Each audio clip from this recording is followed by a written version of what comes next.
Josh Duitz is the head of Global Income and Infrastructure at Aberdeen. Josh joined Alpine Woods Capital Management in 2007, where he was a portfolio manager of the Global Dynamic Dividend and Global Infrastructure strategies. The management contracts of the funds that he managed at Alpine Woods were acquired by Aberdeen in April of 2018. Josh continues to be responsible for managing the Global Dynamic Dividend and Global Infrastructure strategies. And Josh is with me now. Great to have you here. Nice being here, Jane. So infrastructure, that's kind of your main area of expertise. That seems like a very interesting place to invest. Seems like there's a lot of activity in the infrastructure industry. Is that correct? There is. I think it's extremely exciting. Earlier this year, BlackRock bought Global Infrastructure Partners for $12.5 billion. At the time, Larry Fink said this is one of the most exciting long-term investment opportunities because of structural changes in our economy. Now, I think he's been listening to what I've had to say for years now, because I agree. I think it is extremely exciting right now. And there are a lot of structural changes that make it for a great investment opportunity going forward. So let's be specific. What are those changes? All right, so there's a few long-term trends and a few shorter-term trends that's changing. So let's start with the shorter term and what's changed over the past few years. So number one is the energy transition. Right, we're now moving to more and more renewable energies, as well as the growth in energy. So what I mean by that, or electrification, I should say, over the past 20 years, we've basically had flat electric growth in the US, maybe close to 1% over the past 20 years. That's changing. Why is that changing? Because of electric cars, because of data centers and AI. We're starting to bring more manufacturing facilities back here in the United States, heat pumps. So now we're going to have this electrification. So from basically flat electric growth, now we're going to have probably 3 to 5% going forward. So that's changing. The second thing that's really changing, so let's switch industries a little bit, is data. And we've moved over the past 20 years. It's been a huge structural change, right? We've all started on landlines, and we moved to our cell phones and then smartphones, and that's had tremendous data growth. We're now going from 4G to 5G. And what does that mean? So if we have autonomous driving cars over the next few years, in 1 hour, that car is going to use as much data as an iPhone uses in 3,000 years. So a tremendous amount of data growth, right? They're going to need that for their radar and their sensors and to let us know how to drive without using us. Yeah. So that's a huge change. So those are some of the structural changes in the infrastructure. So that's what's happening in the shorter term. And then there's the long-term trends, which we've seen for years now, such as population growth. Over the last 50 years, the world's population has doubled. The number of people living in cities have tripled over that time. So that urbanization is expected to continue to grow. We know certainly here in the United States, our infrastructure needs to be repaired. Every several years, the American Society of Civil Engineers goes out and grades our infrastructure.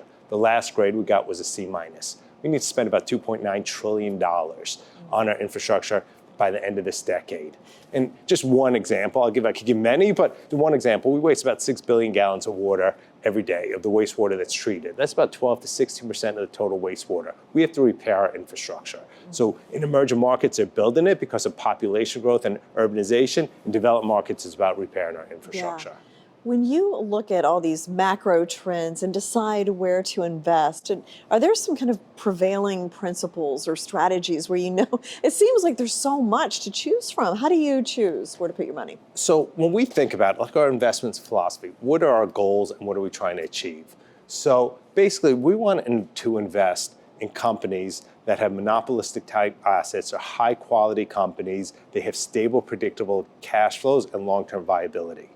So when I think about what my job is as a portfolio manager, I want to protect my client's capital and grow that capital.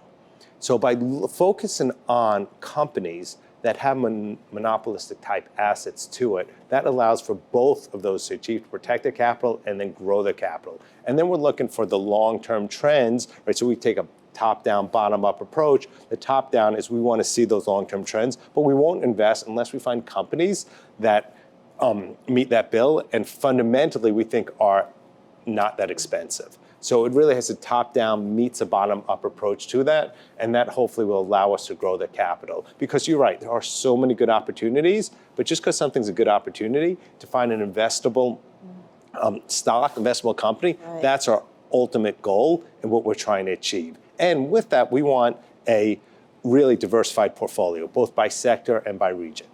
Now, are there particular areas that you really like? You've mentioned renewable energy, data centers, AI is going to drive a lot of energy use. Is there anything you just are like, oh, this is like a, I don't know, once in a lifetime kind of thing that I need to be a part of? Right, so I think in infrastructure, it's not, I don't look at things that way because we want that stable, predictable cash flow. So we want an asset that's already in the ground. So for instance, on the renewable side, we're not going to invest in some technology that's just coming out, because we can't predict which of that technology is going to be successful or not. We really want to invest in once, talk about renewable energy, once there's a solar farm or wind farm in place and they have long-term power purchase agreements to that. So we could actually have visibility on the cash flow. That's what we're looking to invest in. So we're not really trying to just guess and say which technology is going to be the winner, because nobody knows that. Sure, you could get lucky, but we find historically that if we invest in those monopolistic type assets with stable, predictable cash flows that pay nice dividends, that really has allowed us for success.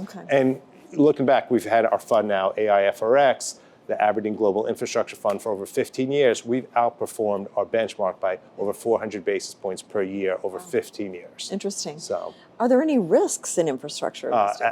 Absolutely. It's risks in everything, right? So to me, what are the two biggest risks for infrastructure? Number one is real interest rates going higher. And what I mean by real interest rates is if inflation goes higher and interest rates go higher, that's okay, because many of the assets that we invest in, there's an inflation protection component to it. So for instance, on a road, not every concession contract is different, but many of them, every year, they get to adjust their toll or tariff with inflation. So there's an inflation protection component to it. So if real interest rates went higher, so interest rates went higher without inflation, that could be an issue, that will be an issue for infrastructure investing. We generally don't believe real interest rates are going to go higher. If you just look at the amount of debt that governments have on their balance sheets, right, the central banks are going to keep interest rates at bay.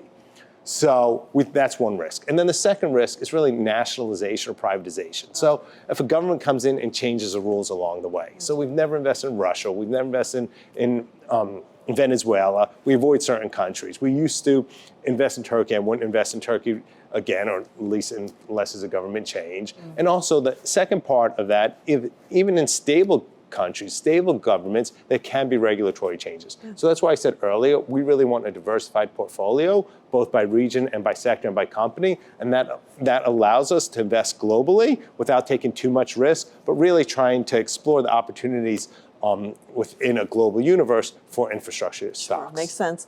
Now we're in an election year. What are your thoughts about which way the election may go, how that might change infrastructure investing? So I won't predict what's going to happen in the election, or what I want to happen in an election. But it is the one issue that both Democrats and Republicans agree on is infrastructure spending. You know, there's a bipartisan bill passed. The other question is the IRA, right? The Inflation Reduction Act. The IRA had nothing to do with reducing inflation. In fact, I would argue possibly increase inflation. It had a lot to do with climate change and the energy transition, as I mentioned.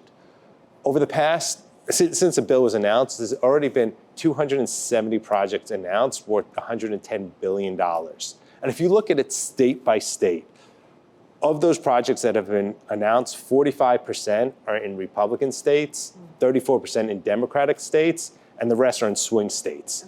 So in order for there to be a change, there would have to be a Republican winning the president, the House, the Senate.